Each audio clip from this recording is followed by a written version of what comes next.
Saludos y bendiciones en esta fresca y hermosa mañana.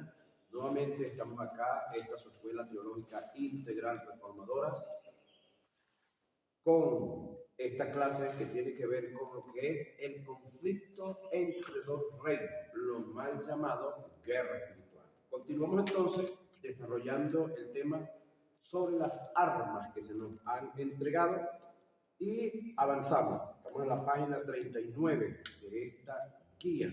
Y la iglesia, como sal de la tierra y luz del mundo, Mateo 5, 13 y 14, tiene la gran responsabilidad de dar testimonio del Evangelio con dichos y hechos. Esto es lo que describe el autor de los Filipenses. Citemos el pasaje. Por tanto, amados míos, como siempre habéis obedecido, no como en mi presencia solamente, sino mucho más ahora en mi ausencia. Ocupaos, note, oigan, ocupaos en vuestra salvación con temor y temblor. El detalle está que muchos de nosotros confundimos el término ocupados con preocupados. Y no es lo mismo. Ocupados no es preocupado. Ocupado es asumir lo que tiene que ver con preocuparse, es tratar de hacer las cosas antes de hacerlas. Eso es preocuparse. Pero esperar el momento de hacer las cosas y hacerlas tal como son, pues eso es ocuparse. Son una pequeña, gran diferencia. El texto dice: ocupaos en vuestra salvación con temor y temblor, porque Dios es el que en vosotros produce así el querer, y hablando de la predicación del Evangelio, y hablando del querer ser santo, y hablando del querer ser justo, hablando del querer ser honesto. Eso lo produce Dios en la persona del Espíritu Santo. Como el hacer por su buena voluntad, hacer todo sin murmuraciones y contienda, para que seáis irreprensibles y sencillos, hijos de Dios, sin mancha, en medio de una generación maligna y perversa, en medio de la cual resplandecéis como luminares en el mundo, asidos de la palabra de vida, para que en el día de Cristo yo pueda gloriarme de que no he corrido en vano, ni en vano he trabajado. Eso lo registra el libro de Filipenses, capítulo 2, verso 12 y 16. El término ocupaos en relación a la salvación no tiene nada que ver con el obrar para mantener o cuidar en cuanto a la salvación, sino es la exhortación que le da Pablo a los creyentes a que se aboquen, trabajen, produzcan para difundir el Evangelio como luminares del mundo, dando testimonio de tal proclamación con palabras y con hechos. Cuando hablamos de palabras, estamos de tener un conocimiento claro de lo que es redención, remisión y propiciación. Tener un conocimiento claro de la obra vicaria que hizo Jesús en la cruz del Calvario, que ya aquí la enseñamos cuando hablábamos de cristología de alta crítica. Y una cosa es tener conocimiento y dar la enseñanza como debemos de hacerla, pero otra cosa es de vivir esa enseñanza que yo estoy predicando, porque ¿cuál es la gracia de que yo enseñe muy hermoso, muy bonito, que tenga muy buen conocimiento, pero yo no viva eso? ¿Sí? Entonces, lo que yo voy a hacer con mi boca, lo voy a echar a perder con mis acciones. Entonces, hay la necesidad de lo que discutíamos ayer. Es decir, evangelio y buena nueva es gracia, sí, pero no es libertinaje. ¿Estamos claros ahí? Es gracia, sí. Por mi salvación yo no tengo que hacer nada. Por mi salvación, pero tengo una responsabilidad de ocuparme en mi salvación con temor y temblor, a favor de otros y de otras. Ahora, Reitero, la proclamación de las buenas nuevas es la mejor forma de confrontar los poderes de las tinieblas ante las naciones y a su vez es el mejor método para obtener territorio y tomar lo que Cristo ya conquistó. Por lo tanto, nosotros como iglesia no estamos llamados a conquistar nada. Ya Cristo lo conquistó todo. Nosotros tenemos es que tomar lo que Cristo ya conquistó. ¿Cómo lo tomamos? Llevando el Evangelio, llevando la palabra, para que el Espíritu Santo entonces pueda convencer a los hombres y a las mujeres que le dimos la palabra. Y con nuestro testimonio, no solamente hablemos del Evangelio con nuestros labios, sino que con nuestra vivencia, vivamos el Evangelio, mostrando entonces que nosotros somos territorio de Dios. Y ese testimonio va a tratar con las personas porque ellos van a recordarse quiénes éramos antes, ¿sí? Qué tremendo éramos, qué bandidos éramos antes, qué pecadores éramos antes y ahora nos ven diferentes.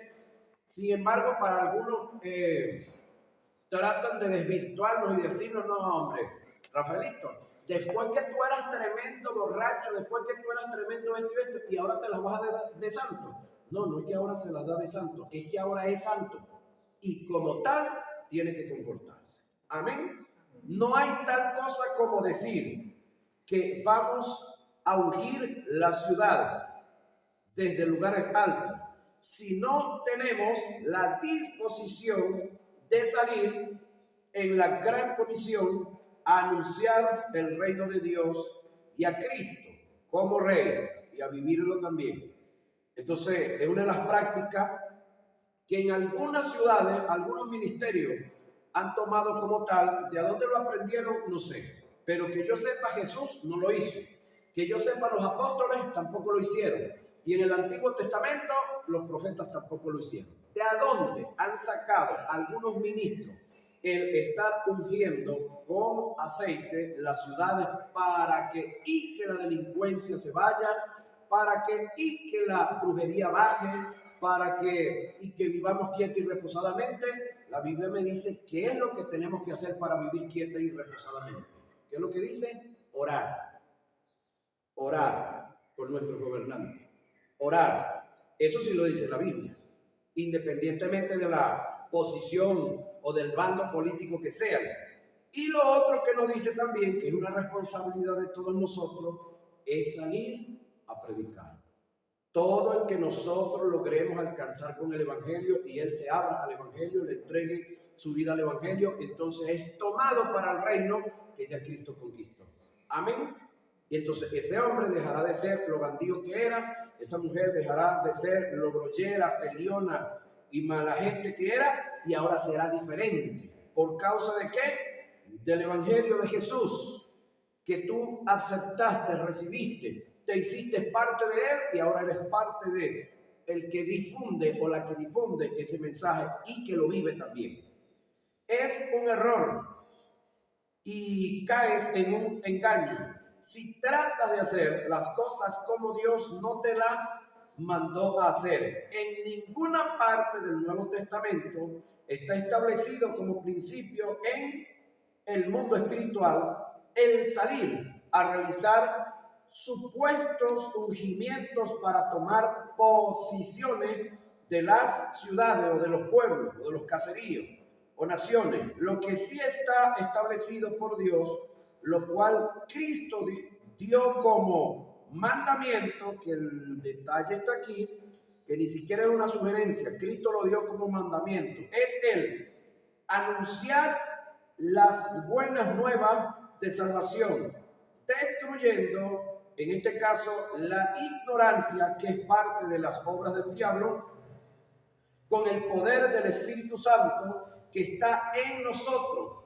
y con el cual fui ungido, según Marcos 16, 15 y 18. Te doy un consejo como maestro: nunca hagas lo que ni Cristo ni los discípulos hicieron, y nunca hagas lo que no está establecido en las Sagradas Escrituras, como mandamiento. Ahora, mi pregunta sería, me gustaría que buscaran por ahí el texto bíblico y no lo leyeran. El de Marcos, Marcos 16, 15 y 18. Ahora el detalle es, gente que se pone a inventar estas cosas que le dije, ya va. Pero Cristo dejó un mandamiento. ¿Será que estamos cumpliendo con el mandamiento y el mandamiento no está funcionando? ¿Que nos ponemos a inventar entonces nosotros? ¿O es que de repente ni siquiera hemos cumplido con el mandamiento que ordenó Jesús como tal? Y entonces ni siquiera cumplimos con el mandamiento de Jesús y nos inventamos nosotros uno. El que lo consiga primero me lo lee, por favor. Marcos 15. Marcos 16. 15 y 18. Denle con voz de trueno. Entonces, mientras mi hermano termina de llegar, reitero lo siguiente. Te doy un consejo como maestro. Nunca hagas lo que ni Cristo ni los discípulos hicieron, y mucho menos ordenaron. Y nunca hagas lo que no está establecido en las Sagradas Escrituras. Dice el texto de la siguiente manera. Y les dijo, id por todo el mundo y predicad el evangelio a toda criatura. El que creyere y fuere bautizado será salvo, mas el que no creyere será condenado. Y estas señales seguirán a los que creen en mi nombre. Echarán fuera demonios, hablarán nuevas lenguas, tomarán en las manos serpientes, y si bebieren cosas mortíferas, no les hará daño. Ahora, ¿quiénes son los que creen? Los que cumplen el 15. ¿Qué es lo que dice el 15? Ir por todo el mundo y predicar el evangelio a toda criatura. El que creyere, que no es problema suyo, es de él, y fuere bautizado, y es trabajo de paso del Espíritu Santo. El que creyere, fuere doctrinado, luego bautizado, en el caso de nosotros en esta parte del mundo, porque en el caso de allá del Medio Oriente, hablando específicamente de los judíos, el que creía era bautizado de una vez, porque esa gente conocía y el único material que tenían era el Antiguo Testamento. El Nuevo no estaba escrito, no había que adoctrinar a nadie, ya todos estaban listos. Ellos lo que necesitaban era creer. Creían, de una vez eran bautizados. Pero en el caso de nosotros, aquí en esta parte del mundo, el que cree, hay que adoctrinarlo, hay que orientarlo para luego bautizarlo. Ahora, el trabajo de que ellos crean y confiesen no es de nosotros. Ese es del Espíritu Santo y del individuo, de la persona. El trabajo de nosotros es salir y predicar. De lo demás se va a encargar del Señor. Ahora, el 18 dice que, mira las obras del 18. Dale otra vez. Tomarán en las manos serpientes, y si bebieren cosa mortífera, no les hará daño. ¿Quiénes? Los que viven el 15. Esa promesa es para los que viven el 15. ¿Sí? Los que salgan, los que hagan, los que se muevan en lo que se ordenó hacer. Pero los que no vivan el 15, ¿tienen promesa ahí? Analícenlo, perfecciónenlo y origínenlo. Ahora, la fe como escudo. Este es otra de las armas en el renglón de Efesios capítulo 6, aparece como la cuarta, sin embargo, ya tenemos varias más que ya hemos hablado de ellas. La fe como escudo, es una materia que ya vimos acá, y dice lo siguiente: la fe es una de las armas de mayor vitalidad, y esto lo podemos entender desde el punto de vista gramatical, cuando el apóstol Pablo hace hincapié en el uso de esta arma, utilizando el término sobre todo. Este término le da dependencia a las demás armas, es cuando a la fe, es en cuanto a la fe. Pablo sabía que todas las cosas de Dios o en Dios, incluyendo las armas, funcionan es por la fe. La fe es tan vital que ella es el complemento del Espíritu Santo y la palabra. Podemos tener al Espíritu Santo y una palabra de Dios, pero si no hay fe, el Espíritu nunca se podrá ejecutar, o el Espíritu nunca podrá ejecutar nada. No podrá ejecutar la palabra. De esta misma forma pasa con el resto de las armas. Todas funcionan es por la fe. tiene que ver también que cuando nosotros vamos a salir a llevar el mensaje, a llevar la palabra, tenemos que salir por la fe y entender que Isaías dijo que la palabra no volverá vacía. Yo voy a salir, voy a dar una palabra. Ese trabajo, esa labor que yo estoy haciendo, yo no debo autosuicidarme como muchos lo hacen y dicen, no, pero es que ese caserito, no, eso es terrible, eso es duro, ahí no se convierte nadie, ahí nadie va a llegar a Cristo. Entonces, ¿qué vas a hacer para allá? No vaya, no vaya. Tú tienes que moverte en fe. Es decir, tú vas porque se te dio una palabra, tú vas a dar una palabra y el Espíritu Santo va a obrar de acuerdo a la receptividad que haya ahí, pero también de acuerdo a la fe que tú lleves en tu corazón. Entonces, das la palabra en fe, ¿sí? Deja que la palabra obre, deja que la palabra haga. Pregunto yo, ¿quién de los que estamos aquí, campesinos todos, vamos a agarrar un medio saco de caraota y lo vamos a sembrar en un terreno con la mentalidad de que no vamos a recoger nada? ¿Quién hace eso? Ah, no, para eso sí tenemos fe, ¿verdad? Para eso sí somos buenos los campesinos.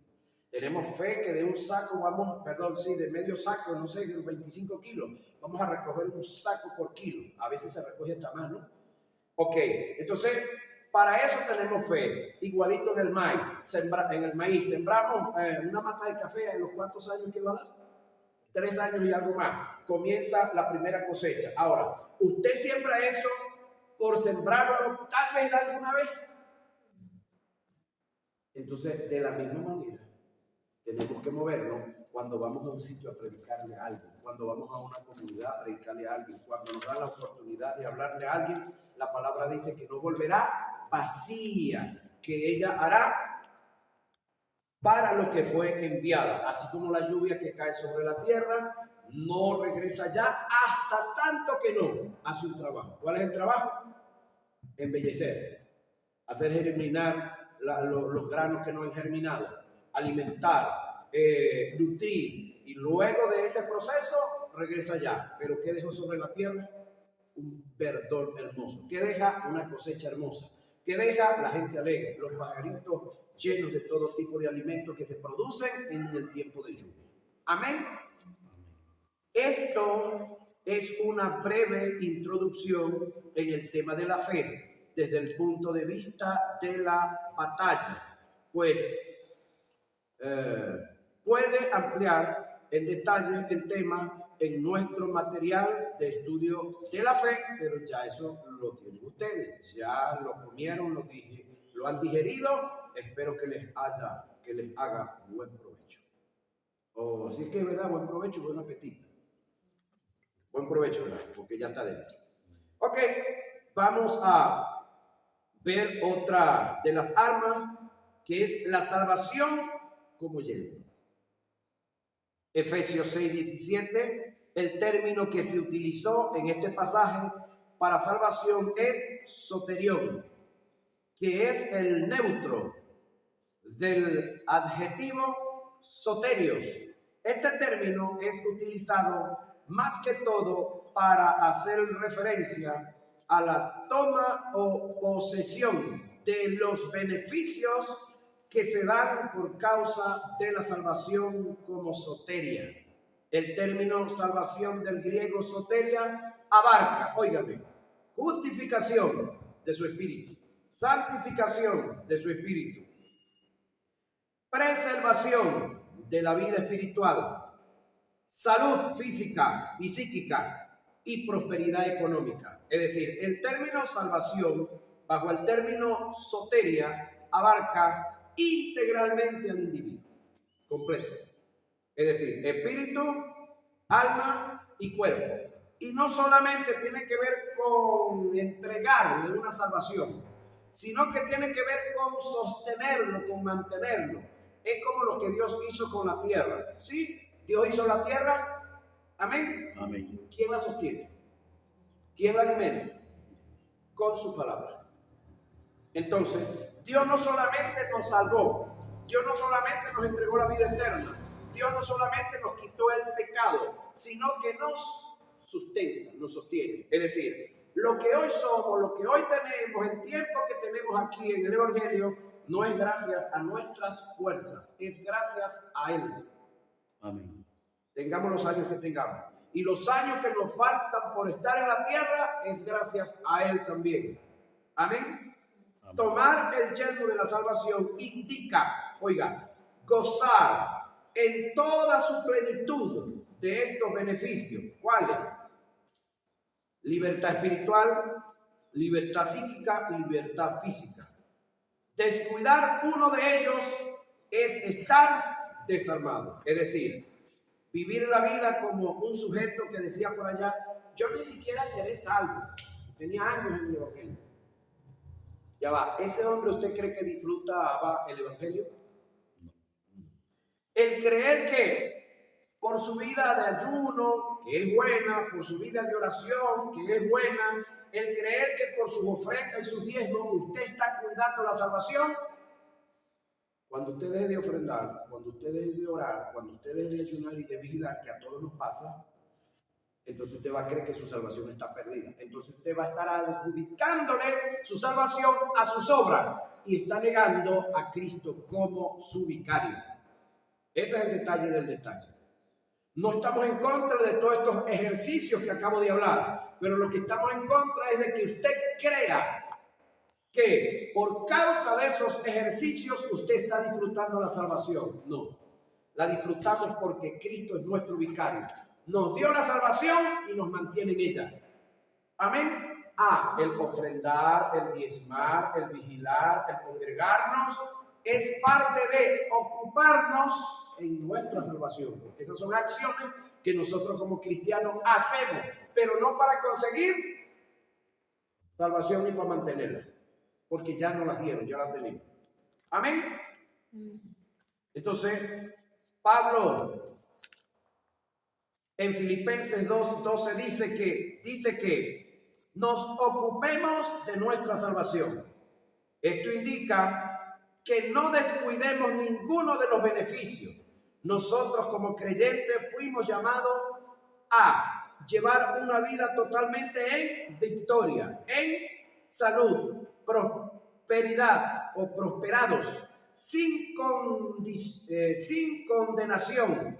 Caminar las 24 horas al día seguros, sabiendo que estamos en el cuidado de Dios. Tener el yelmo es tomar en plenitud nuestra posesión que se da por nuestra posición. Ahora, descuidar o no creer todo esto, aunque lo tengamos, es andar desarmado. ¿Sí? La palabra como espada. Vamos a esta arma número 6 que figura acá en la contabilidad de las armas de Efesios capítulo 6. La palabra como espada. Vamos a ver. Efesios 6, 17. Hay 3 términos utilizados en el griego para hacer referencia a la palabra. 1, logos, que tiene que ver con la palabra escrita de Dios, con los registros del pensamiento de Dios. Logión tiene que ver con el oráculo o la voz audible de Dios, el mandamiento expresado.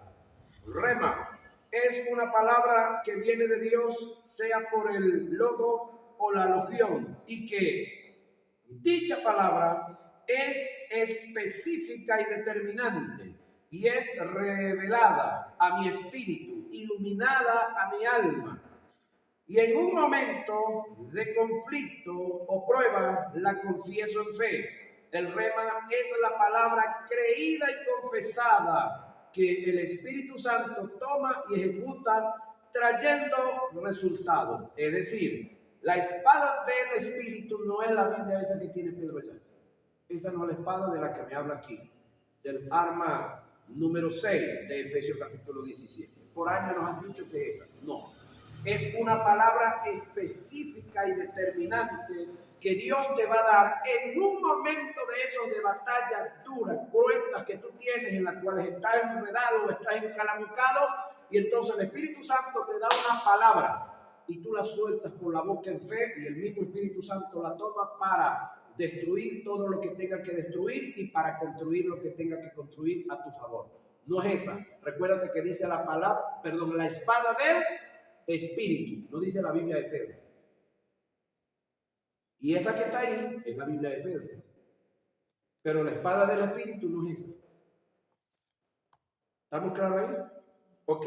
Entonces, este fue el término que Pablo utilizó para referirse a la espada del Espíritu cuando Pablo hace mención a la palabra de Dios como espada. No se refería a toda la Biblia, sino a aquella porción concreta que sea más apropiada para la ocasión, como en el caso de Jesús en la tentación. Jesús no utilizó versículos al azar, sino que fue específico y determinante con la palabra. Es decir, cuando Jesús fue tentado en cuanto a los deseos de la carne, ¿qué fue lo que dijo? Escrito está, Satanás, no solo de pan vivir el hombre. ¿En qué área estaba siendo atacado? En el área de la carne. El texto tenía que ver con ¿qué? Con la carne. Y así sucesivamente. Es decir, la palabra del Espíritu es una palabra determinante que te viene en auxilio, en orientación específica en el área que tú estás siendo atacado. No en cualquier área. Otra. Ahora, pero debemos estar claros que para que la palabra sea un rema y funcione como espada, debemos tomar en cuenta los siguientes factores. En primer lugar, la palabra la debes confesar en fe, ya tú sabes qué es fe, con toda la seguridad y la confianza en Dios. En segundo lugar, debe ser específica y determinante para la ocasión y que esté determinada en una promesa o en una bendición. Y aquí es donde vamos al caso del caso. Es decir, tú y yo tenemos que aprender que si en la Biblia hay 32,000 promesas, bueno, cada una de esas promesas tiene una demanda, por lo mínimo. Sin embargo, hay ciertas promesas que tienen hasta 2 demandas. El detalle está que una bendición es lo que Dios prometió y ya entregó. Una promesa es lo que está escrito que Él va a entregar y no ha entregado. Pregunto yo, ¿Cristo es una promesa o es una bendición? Cristo Jesús, su vida, salvación, perdón de pecado, limpieza del pecado, limpieza del cuerpo, sanidad física, sanidad psíquica, sanidad espiritual. ¿Eso es una bendición o es una promesa? Una bendición. Ajá. Ahora, el arrebatamiento de la iglesia, la Nueva Jerusalén, el que vivamos en calles de oro y mar de cristal, el que seamos llevados, trasladados al tercer cielo, ¿es una bendición o es una promesa? Una promesa. Porque no se ha dado. Entonces, de igual manera, tenemos que conocer el resto de las escrituras para que no le estemos orando a Dios y nuestros ojos están clavados en una promesa, pero queremos hacerle una bendición. ¿No, compañero? Busque qué es bendición y qué es promesa. Es ahí la necesidad de estudiar. Es ahí la necesidad de analizar. De todo lo que estamos hablando, de las armas que estamos aquí hablando, ¿son promesas o son bendiciones? De todas las armas que hemos hablado. Bendiciones. Ajá. Pero esas bendiciones, si yo no las conozco, si yo no me apropio de ellas, si yo no las confieso en fe, si yo no me muevo en fe en ellas, ¿van a funcionar? Como promesa. No. Es decir, ¿van a funcionar en mí o a favor mío? No. No. Van a estar ahí quietecitas. Es como que usted tiene en el banco, Pedro, $50,000. Y usted tiene ganas de comerse una parrilla, un pollo, algo por ahí, pero la plata está en el banco. ¿Qué cree usted que tiene que hacer? Conformarse con que la plata está en el banco, tiene que ir a buscar. O si tiene el pago móvil, hace el pago móvil, o si tiene la transferencia, hace la transferencia. Pero la plata ya no le va a funcionar aquí. Usted de repente la tiene allá, pero se le olvidó la clave, porque usted se la dio fue a la hija o al esposo. Ellas son las que tienen la clave. Y usted entonces está en un momento que necesita, pero necesita cubrir algo, una demanda, que solamente son $1,000, pero usted tiene 50,000 en el banco. ¿De qué le sirven 50,000 en el banco si no tiene la clave para acceder a $1,000 para, no sé, pagar algo? Dígame si esos $1,000 es que si usted no paga esos $1,000, usted va a la cárcel por 10 años. Teniendo 50,000 en el banco, usted se va a la cárcel por 10 años porque no pagó los 1,000, porque no tenía la clave para acceder. Bueno, aquí están las bendiciones de la armadura de Dios, pero si usted no las conoce, o las conoce y no las acepta, o si las conoce y no se mueve en fe en ellas, compañeros, no le van a funcionar. ¿Estamos claros en eso? Usted y yo estamos disfrutando de la salvación. Amén. El mundo no está disfrutando de la salvación. Ahora, el hecho de que el mundo no esté disfrutando de la salvación es que la salvación no es una realidad. No, es que ellos no han querido acceder a esa realidad. ¿Estamos claros ahí?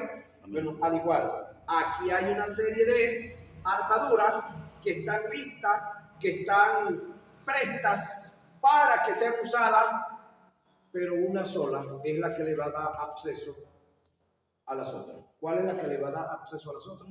La fe. Si usted no conoce qué fe y no se mueve en fe, muy armado está, pero no va a poder accionar en ella. Entonces, es ahí la necesidad, hermano querido, de movernos en ello. Entonces, tenemos que aprender a determinar qué es una promesa o una bendición. Y nuestra oración en fe tiene que basarse, tiene que moverse en cuanto a promesas y en cuanto a bendición. Amén. Amén. Cuando hablamos de la salvación o el casco, yelmo de la salvación, es salvación integral. Espíritu, alma y cuerpo. Entonces, la salvación integral es una promesa o es una bendición. Salvación integral. Libertad del pecado, libertad de la mala conciencia, libertad de las enfermedades, libertad de las deudas, libertad de las garras del diablo. ¿Es una bendición o una promesa? Una bendición. Es una bendición, pero si no accedemos a ella, tenemos el montón de cristianos salvos, su nombre inscrito en el libro de la vida, van rumbo al cielo, pero no salen de una deuda, no salen de un bochinche, de un problema y viven enfermos. ¿Por qué razón? Porque no han hecho integrar lo que ya se inició en el Espíritu. ¿Sí? ¿Estamos claros ahí? En tercer lugar, debe ser una palabra que viene de Dios y que se caracteriza como una verdad trascendental o, en su caso, circunstancial. Cuando la recibes de Dios, Dios la hace trascendental en ti, sigue siendo trascendental en el resto de las personas, pero Dios determinó hacerla en ti trascendental. Creo que eso lo vimos varias veces. Ahora vamos a la última arma que aparece acá en el libro a la penúltima, que aparece acá en Efesios capítulo 6, que es la oración. Esta arma la desarrollaremos en el estudio de la oración que tiene este ministerio. Es decir, hay una materia que la vamos a ver, vean el pensum, ahí está una materia que vamos a ver de la oración. La oración es un medio para alcanzar un fin. La oración no es Dios. ¿Sí? La autoridad del nombre de Jesús. Filipenses 2:9 y 11. Vamos para allá. Esta es la octava y última arma que aparece acá. La autoridad del nombre de Jesús. Filipenses 2:9 y 11. ¿En qué radica la autoridad del nombre de Jesús? Vamos a analizar un poco sobre esto. A ver hasta dónde el tiempo nos llega por ahí. Para dar una respuesta acertada, debemos hacer una semántica de los términos que se utilizan para referirse al nombre. El término griego es onoma. Tiene dos significados y dos aplicaciones. se utiliza en general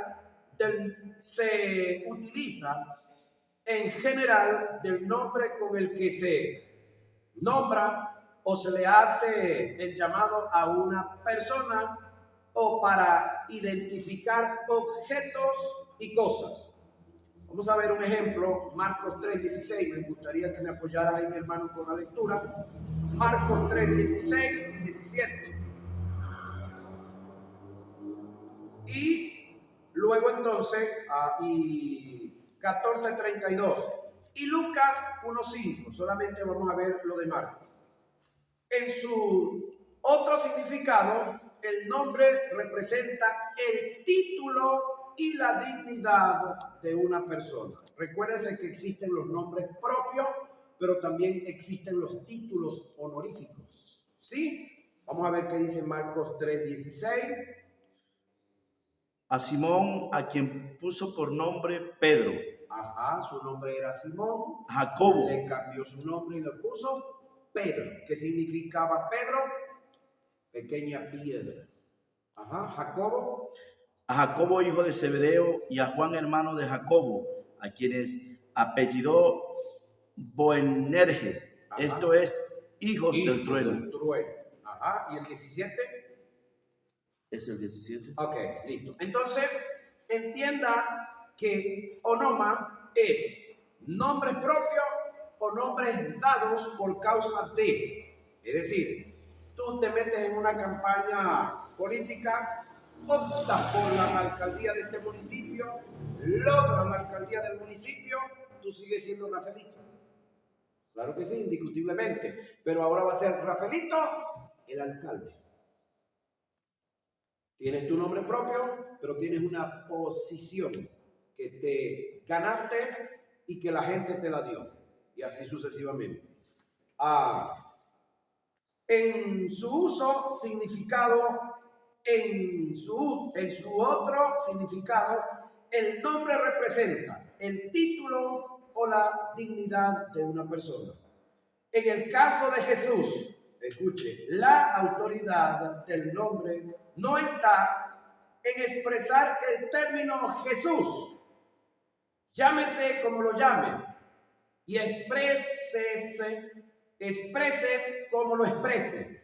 Si no se te ha sido iluminado, oiga, la posición que el individuo Jesús tiene y de cuál Jesús estamos hablando. No es Jesús el chichero, no es Jesús el mecánico, no es Jesús el mototaxi, no.